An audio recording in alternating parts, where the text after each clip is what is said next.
In a world where kingdoms fall and stars still remember names, this song was forged from magic memory and the dream that refused to die. Welcome to a tale where wonder still breathes. The spirit who owned the mountain, a mythic fantasy created by Jesus Pacampara. If this tale stirred something in you, a memory, a dream, or a truth, our Ko-fi, Amazon, and Patreon links are in the description.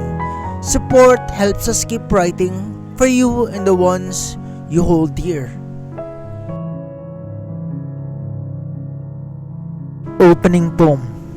O come, dear rain, fall soft tonight, bring mist to crown the mount with white.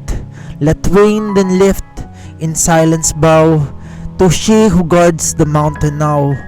O flame of stars, light up the glade where fae once danced and lilies swayed. Those spirits fade in world grown loud, her grace remains in rock and cloud. The sun may rise, the road may bend, but she endures where forests end. And those who seek her soul to find must walk with care and leave none blind. For love is root and earth and tree, and she is love eternally. The mountain did not call to him with grandeur, but with stillness, the kind that hums beneath the surface of the world when the noise has all fallen away. Jess had wandered far to find that stillness. Doi Inthanon rose like an emerald dream above the Thai valleys, sheathed in fog and folded in forgotten silence. Most came to reach its summit, to snap photos, to say they had conquered something ancient. But Jess came with no flag, no itinerary, no camera. He came carrying a pack, a scar across his left wrist, and the journal nearly filled with questions he couldn't answer. When he made camp just before twilight, he had no idea he was trespassing on sacred ground. The air changed first, heavy with the scent of damp orchids and wood ash. The fire he built struggled to rise, crackling weakly as if it was aware it wasn't meant to burn here. As the sky darkened to cobalt and the first star blinked overhead, a presence slipped into the clearing, unnoticed at first until the wind took shape. She stood beneath a tangle of ghost white branches, draped in robes that had once gleamed like gold, veined silk, but they were now tattered and dulled. Her eyes were the oldest things Jess had ever seen, deeper than roots, older than rivers. Her beauty was not that of a woman, but of a storm remembered in a dream. You see it upon sacred ground, she said, voice low, layered, and impossibly calm. He didn't speak at first, perhaps because he didn't feel fear, no, not really, only a strange recognition, as if he had stepped into a story he was meant to live. I didn't mean to intrude, he said softly. She tilted her head. No one ever means to, yet they do. He noticed then the way trees bent subtly toward her, as if they too remembered their allegiance. I am yung Sun, she said, spirit of Doi Inthanon, or what remains of her. He stepped forward without knowing why, and I'm Jess, he replied. Her gaze lingered on him with something like longing or memory, or perhaps both. If you wish to remain, and if you seek to understand, you must rebuild what has broken.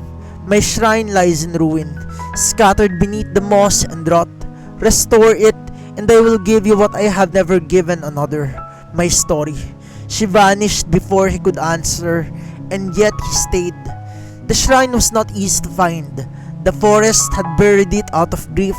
Stones sat like forgotten teeth in the earth, roots twisted through shattered wood and rusted ornaments, but just began clearing anyway, one hand, one breath, one ache at a time. He worked until his fingers bled and his muscles screamed. He slept beside the fire and woke to dew soaking through his coat, and each night she came. At first she hovered, less solid than the smoke from his fire, but the more she built, the more she took form. The silks regained the shimmer, her limbs no longer trembled when she walked, and in the hush of moonrise, she told him pieces of her tale. I once danced with my sisters through the trees, she whispered on the third night, as she sat beside a still uncarved statue. The mountain bloomed with fae, children of air and water, of vine and fire. We were not worshipped, we were simply known. Then came the roads, then came the machines. Her voice dimmed, she looked toward the black horizon. I tried to go to the humans, she continued, time and time again. I took forms that might not frighten them. I whispered through music, I spoke in dreams, but each journey weakened me. They looked at me and saw only ruin. Just stared at her hands. They shimmered faintly with veins of gold beneath the skin, pulsing like veins of quartz. I don't see ruin, he replied. She glanced up and for the first time she smiled. By the seventh night, the shrine stood proud again. Garlands of frangipani swaying in the wind, incense drifting toward the stars, and the wind no longer howled but hummed. Lanterns hummed from restored beams, and the clearing glowed like a sanctuary of dusk and grace. Yung soon arrived at dawn, barefoot and radiant, the hollowness gone from her cheeks, the wind braided into her hair. I am whole, she said, voice trembling, for the first time in a century. But peace, like flowers, does not bloom in a world too loud. They heard it before they saw it. The low mechanical growl, the cutting echo of saws. A mining operation had begun on the western slope, sanctioned by the government. The mountain trembled and trees began to fall. Yung soon recalled at the edge of the shrine.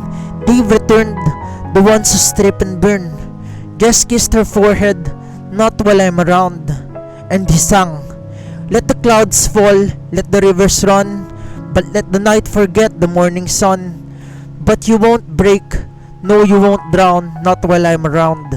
Let the world spin wild and tear the skies, let men chase gold and feed their lies, but I will stand where truth is found, not while I'm around.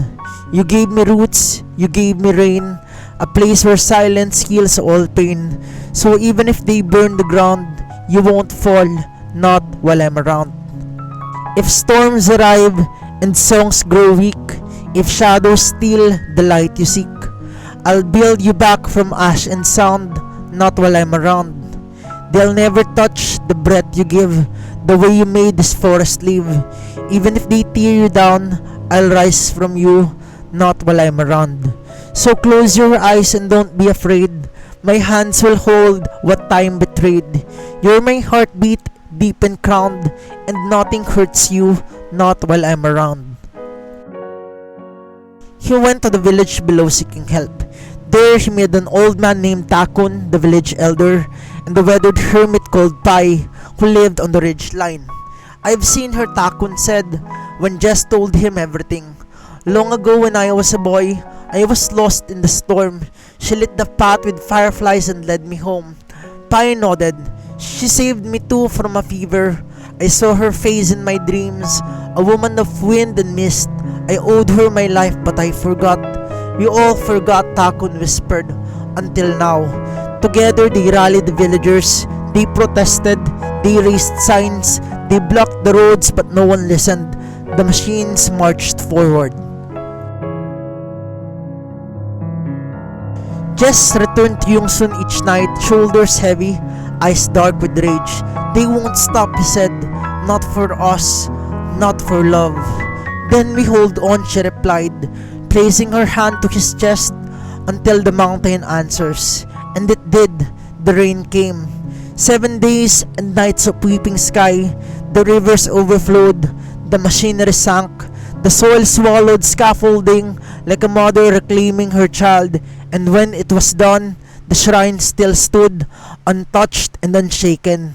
The government halted the project, declared the land sacred. Doi Inthanon would be preserved for generations.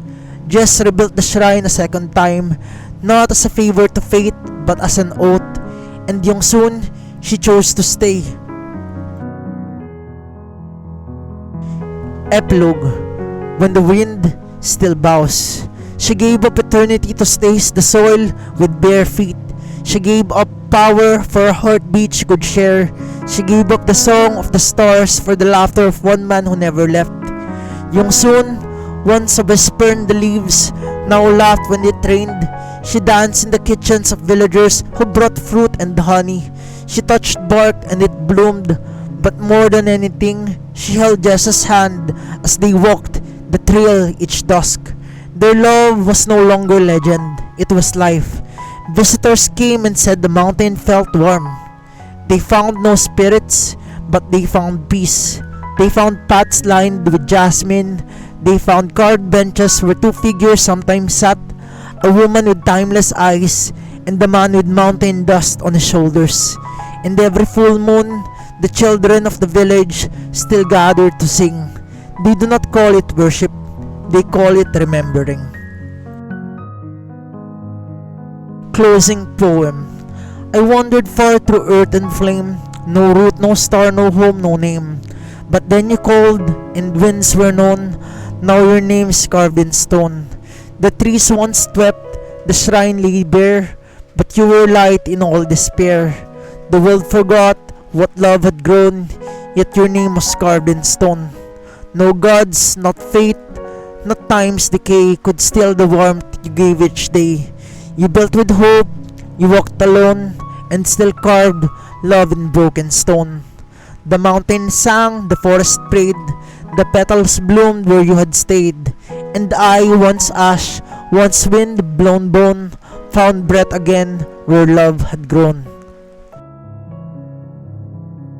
The world may turn, the rivers dry, and moons may fall from summer sky, but what we built, though overgrown, still holds your name beneath the stone.